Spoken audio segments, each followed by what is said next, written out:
Muito boa tarde, João Paulo. Em primeiro lugar, os nossos agradecimentos por ter aceitado o nosso convite.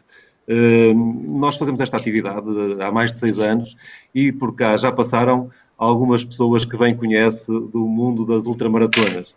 O Tiago Dionísio, o É João verdade, Oliveira, a Analice, a saudosa Analice, o é Pedro verdade. Amorim, portanto foram pessoas que todas elas estiveram até com o João Paulo aqui em Lousada, quando o João Paulo veio fazer o 100K Portugal. Sim, sim. O João Paulo é um dos ultramaratonistas mais mediáticos, não é? Provavelmente porque alia desafios extremos também à defesa de algumas causas que lhe são muito caras, nomeadamente a violência doméstica, a doença de lúpus, o autismo, homenagem aos profissionais de saúde, o estímulo para que as pessoas façam exercício físico.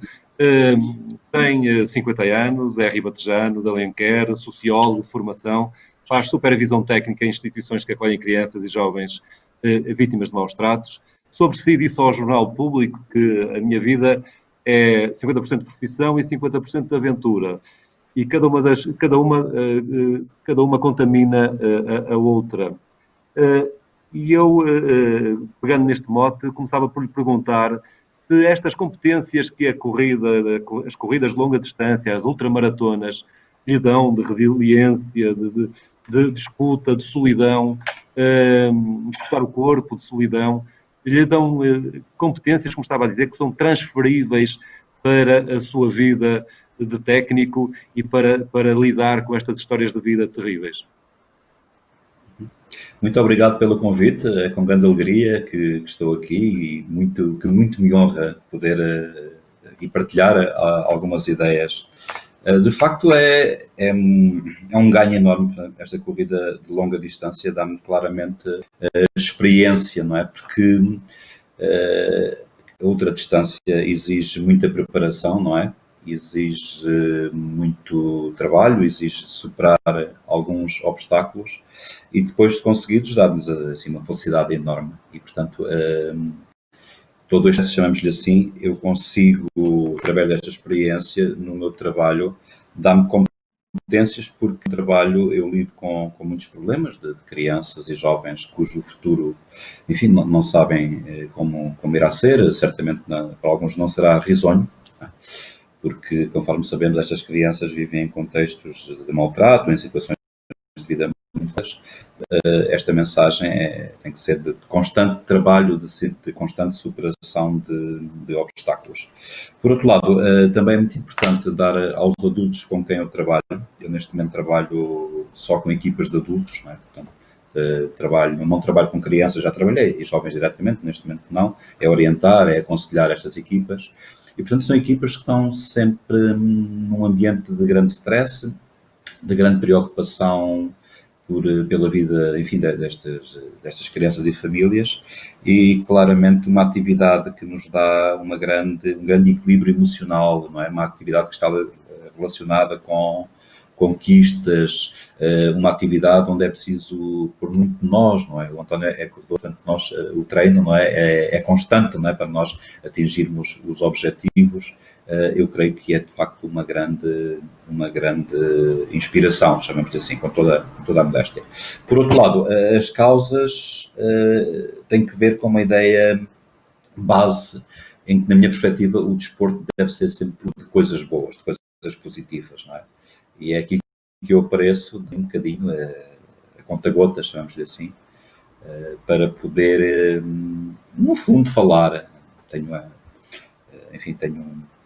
Sou um bocado contido na maneira como promovo as causas, porque eu acho que é preciso muito mais para além daquilo que eu faço, não é? E nesse sentido eu tento semear umas pequenas que depois gostaria que dessem algum fruto. Essas causas são causas que o João Paulo escolhe, são pessoas que lhe pedem para dar alguma visibilidade às causas que defendem. Como é que acontece esse processo? Sim, há as duas perspectivas. Eu todos os anos, no ano civil, em janeiro, ou seja, em dezembro, estou em reflexão a pensar o ano seguinte. E, portanto, todo o ano civil, de janeiro a dezembro, eu dedico o meu trabalho a uma causa. E, portanto, há as duas abordagens. Este ano fui eu que decidi correr pela violência doméstica, muito a reboque dos problemas que tem havido no nosso país, este flagelo da violência doméstica. Tenho também situações em que são instituições que me abordam, portanto, gostariam de ver o seu trabalho potenciado e, portanto, também revêem em mim, no meu trabalho, grande parte da missão da organização. E isso, para mim, eu gosto sempre mais deste lado. Gosto sempre mais que sejam as instituições, até porque acho que as instituições devem de fazer um trabalho muito fora de portas. Sim, sim. Já nos disse que muitas vezes prefere que escolham as causas. E depois há algum mediatismo associado e nós encontramos reportagens nas televisões, encontramos notícias nos jornais. Chegam-lhe depois alguns feedbacks de pessoas que o reconhecem e que lhe agradecem e que ficam mais despertas para as causas. Sente que efetivamente essa visibilidade que dá é uma visibilidade que resulta de um esforço tremendo, que efetivamente chega às pessoas e que há pessoas que efetivamente ficam mais despertas para algumas causas. Sim, sim, eu tenho muitos episódios onde ando a correr e pessoas que me vêm dar os parabéns, outras tirar dúvidas, outras pedir quase conselhos, não é? E eu tenho feito isto tudo um bocadinho, não é? Tiro às vezes dúvidas dentro daquilo que me compete, encaminho as pessoas até para profissionais, tenho histórias fantásticas de situações de pessoas que realmente eu creio que é uma ajuda. Mas eu acho que as pessoas identificam-se muito só com esta ideia de dar a cara. Não é? Ou seja, eu dou a cara por causas. Eu acho que este é de facto a ideia mais forte, não é? Até mais do que a grande corrida. Alguém que se apresenta a dar a cara por uma causa, por uma instituição, eu acho que isso é muito valioso e que de certa maneira as pessoas conhecem isso, não é? A mim também me ajuda muito, não é? Porque costuma-se dizer, nós quando damos recebemos sempre mais em troca, não é? E acho que esta mensagem cabe-me perfeitamente, eu recebo mais das pessoas, mais de todos vós, do que aquilo que dou, não é? Isso é... E sinto muito grato por isso, não é? Como é que começou a correr? Não começou logo a correr, com certeza, a fazer ultramaratonas, não é? Começou certamente por distâncias mais curtas. Como é que apareceu a corrida na sua vida? E como é que depois aparece o fascínio pelas ultramaratonas?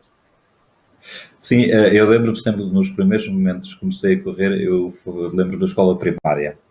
Lembro da escola primária que nós fazíamos os nossos intervalos, isto em 1976, enfim, eu vivo na minha aldeia, onde eu nasci e vivi durante muito tempo, pelo menos até aos 20 anos, é a Várzea Fresca, que é uma aldeia do concelho de Salvaterra de Magos, perto de uma lagoa que é a barragem de Magos. Mas voltando à escola primária, portanto, os nossos intervalos, sobretudo brincadeira de rapazes, era andar à volta da escola primária a fazer corridas de competição, a competir, né? A ver quem é que ganhava. Né? Eu lembro-me muito bem da felicidade que isso me dá. Lembro-me sempre da minha infância e da corrida, por isso eu acho a corrida tão bonita e tão bela, tão fantástica, não é?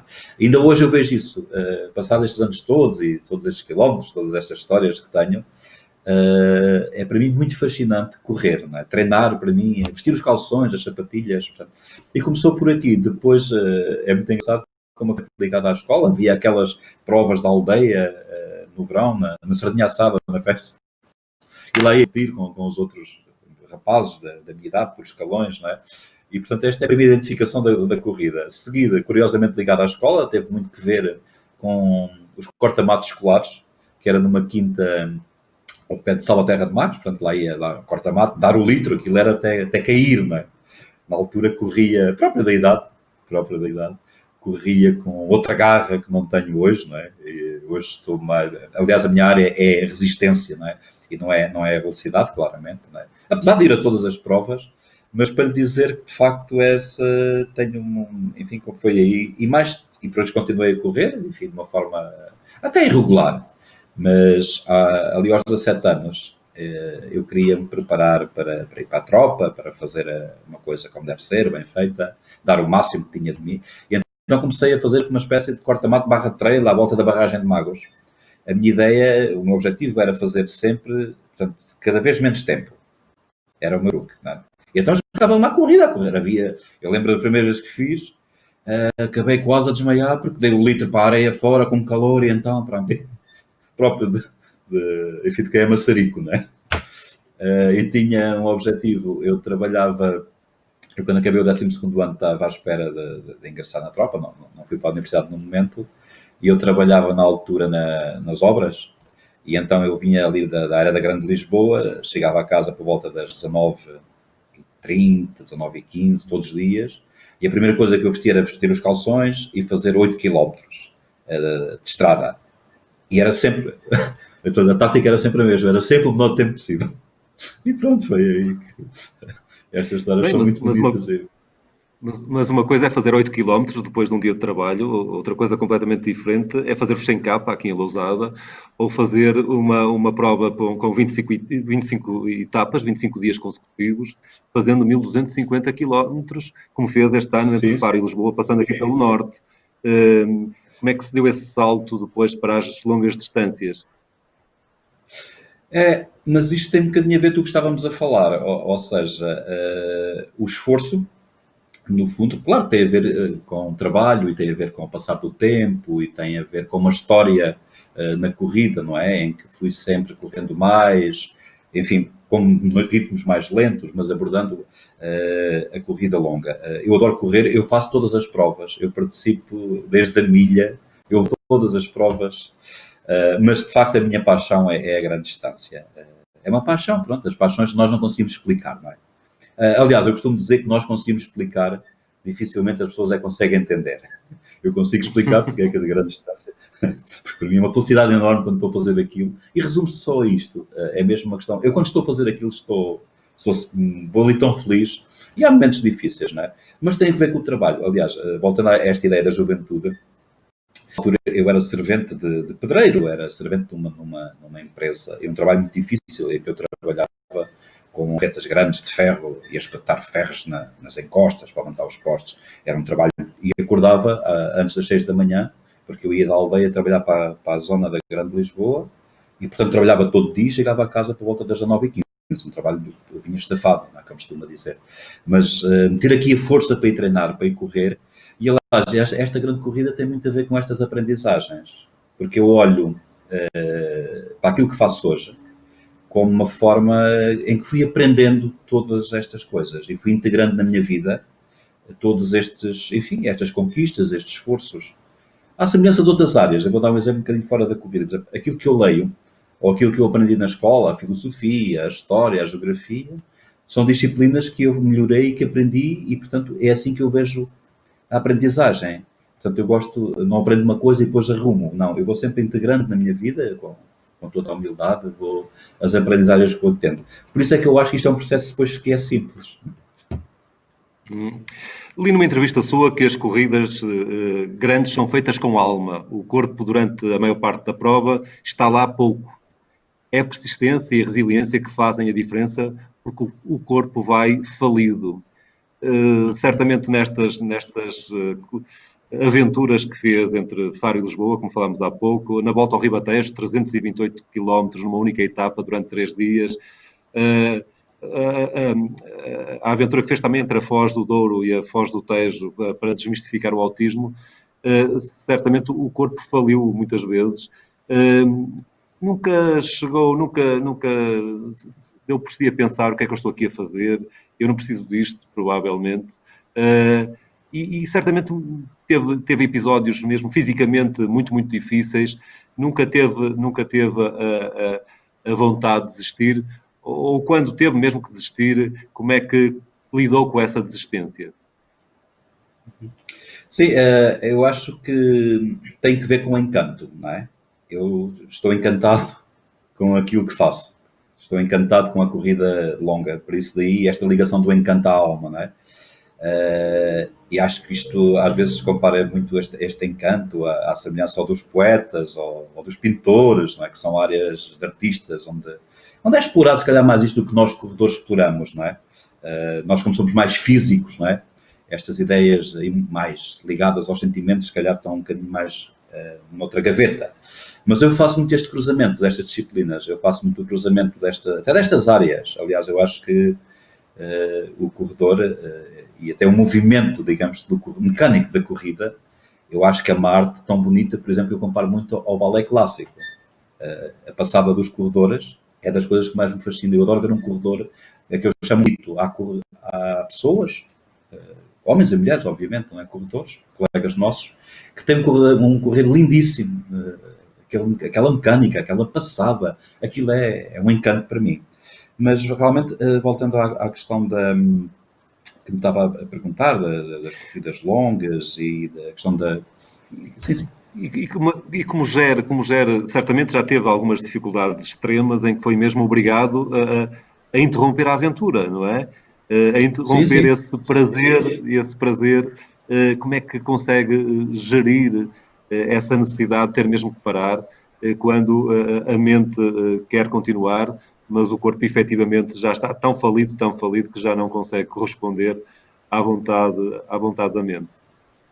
Sim, sim. Eu já tive, lá está, a questão sempre da emoção, da felicidade, mas também da razão, não é? Isso é muito importante haver este equilíbrio, não é? Eu não sou só emoção, eu sou um equilíbrio entre a emoção e a razão, e a abordagem das provas e dos desafios tem que ver com este equilíbrio. E logo no início, logo quando eu penso, se tem condições de as fazer, acho que começa logo aqui este balanço. Mas estou-me a lembrar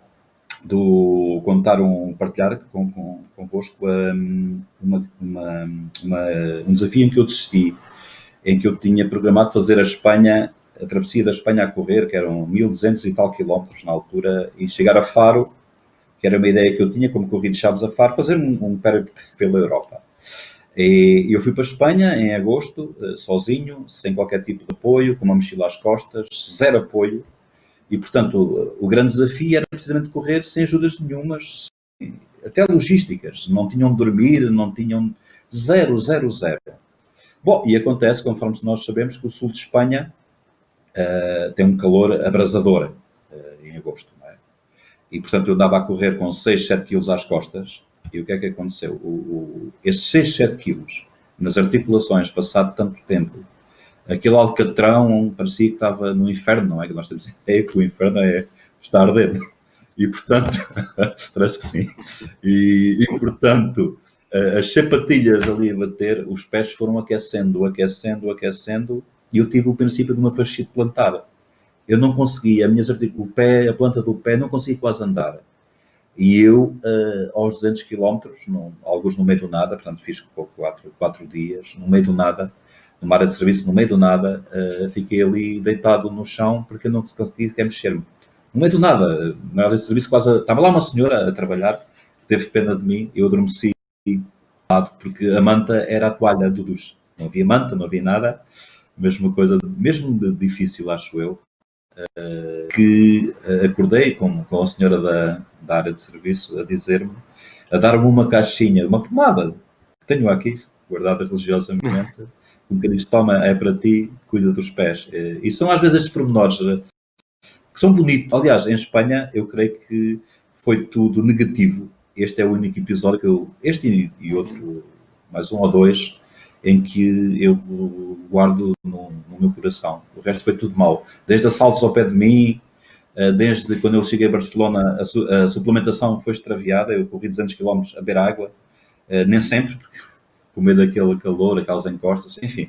Mas para dizer que, de facto, como é que eu abordei isto? Esta, por exemplo, eu fiquei muito triste comigo, não é? Eu levo isto muito a peito, mas percebi que se eu não desistisse, tinha um problema gravíssimo nos meus pés.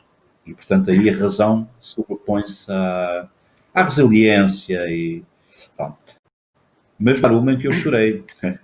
Eu a primeira vez desisti, há cerca de 4 anos, porque eu nunca tinha desistido em nada, nunca, com 46 anos, e portanto a ideia que eu tinha de mim era quase invencível. Tipo, pá, eu, enfim, faço o que faço, mas eu nunca desisto e consigo tudo.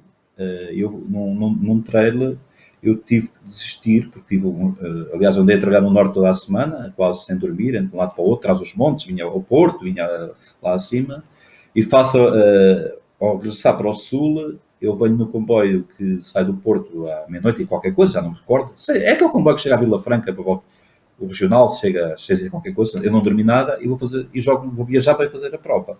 Entretanto, adoeci, e portanto eu cheguei-me à prova com tipo, não, eu chego lá, faço 50 km, jogo-me aquilo, acabo e venho embora. Eu começo a quebrar e desisti. E quando desisti, aliás, eu optei por desistir, porque eu era barrado, eu se fizesse mais aqueles 10 km não tinha hipótese. O primeiro demorou, salvo erro, 1 hora, portanto eu não tinha hipótese. E eu comecei a chorar compulsivamente à frente de toda a gente, mas a chorar que nem um bebê, como costuma dizer. Portanto, para dizer que estas questões fazem parte de mim, portanto, desistir é também uma aprendizagem. Claro. Falamos dessa aventura em Espanha, em que correu de uma forma completamente solitária, mas nesta última aventura que fez em Portugal, entre Lisboa e Faro, com a passagem pelo Norte, como já dissemos, esteve acompanhado na maior parte das etapas. Como é que vê esta espontaneidade de muitos seus amigos, de muitas pessoas que embora o conheçam das redes sociais, certamente nunca privaram consigo? Como é que vê esta participação de muitas outras pessoas que se juntam a si a correr nas etapas que vai fazendo junto das suas localidades? É um sonho. É um sonho, e eu estou eternamente grato a todas essas pessoas. É um sonho porque, mais uma vez, eu quando me joguei à volta a Portugal a correr este ano, eu tinha alguns patrocínios, mas claramente aquilo que consegui não dava sequer para pagar a volta, começando por aqui. E, portanto, eu tive uma ajuda de diferentes níveis, desde a criação de fundos no Facebook, as pessoas que me receberam, portanto, esta é uma forma de ajudar. Agora, para mim é uma alegria enorme ver quando as pessoas vão ter comigo aos sítios onde eu ando a correr, não é? E algumas nem sequer está... É surpresa mesmo, não está combinado, as pessoas aparecem ali. É fascinante para mim, não é? E eu aí sinto... mas é um misto de alegria, de fascínio e um misto de responsabilidade. Responsabilidade porque eu não quero desiludir essas pessoas. E, portanto, uma forma de eu ser responsável é fazer o meu trabalho da melhor forma possível. E fazer o meu trabalho é ser sério naquilo que estou a fazer bem, ser correto, falar sobre aquilo que estou a fazer de forma honesta e cumprir o objetivo, com êxito, aquilo que me proponho. Essa é uma forma da responsabilidade. Como é que prepara cada uma destas etapas? Faz uma preparação cuidada, estuda a altimetria, estuda o percurso, define uma estratégia, um ritmo, ou deixa que as coisas possam fluir em função da disposição do momento? Não, eu estudo as etapas. Eu estudo as etapas, sobretudo a altimetria, sobretudo ao nível da forma do cuidado do corpo e dos abastecimentos, é muito importante. Eu aprendi mais sobretudo, a estrada em 2017, que é assim a minha aventura mais mediática, não é? Tenho outras, mas que passaram assim um bocadinho ao lado. Até houve muitas que eu nem sequer... Houve uma fase que eu não divulgava o meu trabalho. Guardava para mim, com amigos, fazíamos para as serras, coisas deste género. Em 2017, quando fiz a estrada a 2, eu noto que em 3 anos, sem eu dar por isso, curiosamente, e fiquei contentíssimo comigo, eu evoluí, aprendi uma coisa enorme. Para lhe dizer, portanto, o que é que faço? Eu tive a sorte de ter uma equipa de apoio, foi a equipa de apoio que me desenhou as etapas. A 2 eu conhecia, porque já tinha feito, e fiz agora no sentido sul-norte, mas eu estudo as etapas e, portanto, a abordagem à etapa, a altimetria, o calor que está, a temperatura que está, os pontos em que eu trato dos pés, onde eu como, onde eu bebo água, isso é fundamental para levar com os tempos de descanso. Não é? Portanto, depois o que eu faço é, enfim, um estudo sumário antes propriamente dos desafios. Estudo em casa, pego nos papéis, lá leio, como é que eu vou parar. Depois, quando estou a fazer aquilo, no fundo eu preparo a etapa, hoje, por exemplo, para amanhã, não é? Pego nos papéis e, olha bem, amanhã vou correr 55 km, isto tem X de altimetria, vou passar a colar, estão 40 graus. Portanto, levo as sapatilhas com estas características. Preciso tratar dos pés, nomeadamente aos 20 km. Ou seja, hoje senti que os pés precisavam de ser tratados em vez de 2, 3 vezes. Coisas deste género. Uma coisa fundamental nestes desafios, sobretudo no verão, é o truque do tratamento dos pés. Porque se os pés rebentam, começam a rebentar, eu vou ter um problema, nem sequer sei se vou conseguir acabar, não é? Por exemplo, quando fiz a 2, os pés rebentaram ali rebentou-me um pé, uma bolha, entenda-se, não é? Uma bolha enfim, que ali originou, mas é um problema gravíssimo. Ali pelo lado da Sertã, antes dos 400 km, aos 300 e tal quilómetros, faltava, ia propriamente a meio, não é? Portanto, este tipo de coisas, se não for bem, até temos que estar na prevenção, não é? Portanto, todo esse trabalho tem que ser na prevenção. E, portanto, isto é método, não é? Portanto, eu trabalho, eu estudo todas as etapas, a abordagem à etapa. O ritmo normalmente depende das características do terreno, da etapa onde vou progredir, mas normalmente anda entre ali os 6,5, a média, os 7, 7,5, não mais do que isso. E não menos também. O João Paulo não é um profissional das ultramaratonas, tem uma atividade profissional. Como é que consegue conciliar a sua atividade profissional com estas ultramaratonas, com estas aventuras que também lhe ocupam muitos dias e muito tempo de preparação? Ocupa muito, eu tenho muitos truques, que são truques simples. Por exemplo, as disciplinas do meu treino não é só corrida. Aliás, eu neste momento estou a treinar muito mais visando para o reforço muscular, para a resistência, do que propriamente correr. Ou o que é que eu faço? Eu desloco-me de bicicleta, vou-lhe dar um exemplo muito engraçado. Eu, a semana que vem, vou trabalhar a Campo de Besteiros. Da minha casa a Campo de Besteiros são 55 quilómetros.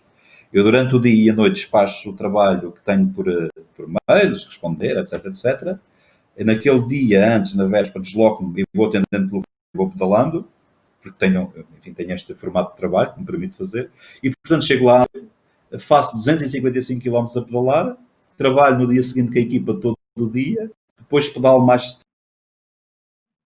70, venho no comboio até 15, ou seja, 2 treinos. Em termos de método, faço um treino grande de 255 km num dia. No dia seguinte é um treino, chamamos de treino mais soft, e portanto tenho aqui o privilégio de juntar, vou para o trabalho de bicicleta, faço tudo ao mesmo tempo. E estou sempre Claro. nisso. Para a família. Eu e a minha família vivo a 50 km de onde eu vivo, pego na bicicleta, visito a família e depois volto. Faço 105 km, 110, 100, coloco. É assim. João Paulo, estamos a acabar o nosso tempo. Eu não queria acabar sem lhe perguntar quais são os próximos desafios. Certamente que já tem na sua cabeça uma série de locais e de etapas para fazer e certamente algumas causas também para dar visibilidade. Sim, este ano, em 2020, a volta a Portugal ainda não acabei, portanto vou dar a volta à Madeira com muitas surpresas, com diferente abordagem a este desafio e, portanto, depois gostaria muito de voltar a competir, não é? Tenho umas saudades enormes do despique, não é? E, portanto, isso é uma coisa que gostaria muito de acontecer e estou muito disposto que aconteça. 3 em 3 meses, eu, para além da competição, tenho um desafio e, portanto, 2021 já estou a dar os desafios de 2021, mas a volta a Portugal, 2021, já está na minha cabeça e dia 15 de julho vou começar a voltar a Portugal a correr com mais quilómetros, etapas e, portanto, gostava também de continuar e vou continuar. Irá ser uma calma, não sei qual será, mas sim, portanto, estes são o que está projetado, chamamos assim. Muito bem.